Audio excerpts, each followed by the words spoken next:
మన ఇంటికి ద్వారములు ఏ స్థానంలో పెట్టుకోవచ్చో మనం ఇప్పుడు చూద్దాం. తూర్పు రోడ్డు వారు తూర్పు ఈశాన్యంలో ద్వారం పెట్టుకోవచ్చు. ఇది ఉచ్చస్థానం. అలాగే తూర్పు దిక్కు ఈ తూర్పు ఆగ్నేయంలో ద్వారం పెట్టుకోకూడదు. ఇది నీచస్థానం. ఈ ఉత్తరం రోడ్డు వారు ఈ ఉత్తర ఈశాన్యంలో ద్వారం పెట్టుకోవచ్చు. ఇది ఉచ్చస్థానం. ఇదే దిక్కు ఉత్తరం రోడ్డు వారు ఉత్తర వాయువ్యంలో ద్వారం పెట్టుకోకూడదు. ఇది నీచస్థానం.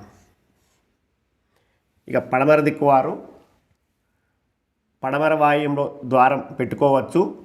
ఇది ఉచ్చస్థానం. ఇక్కడ ద్వారం పెట్టుకోవచ్చు.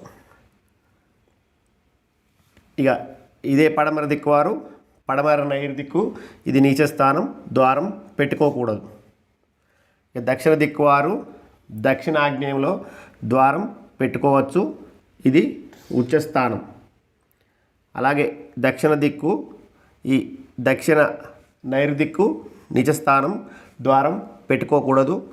ఈ దక్షిణ దిక్కు ఎటు దిక్కు సూత నైరుతిలో ద్వారాలు ఇంట్లో బయట ప్రహారికి కానీ ఎటు పెట్టుకోకూడదు.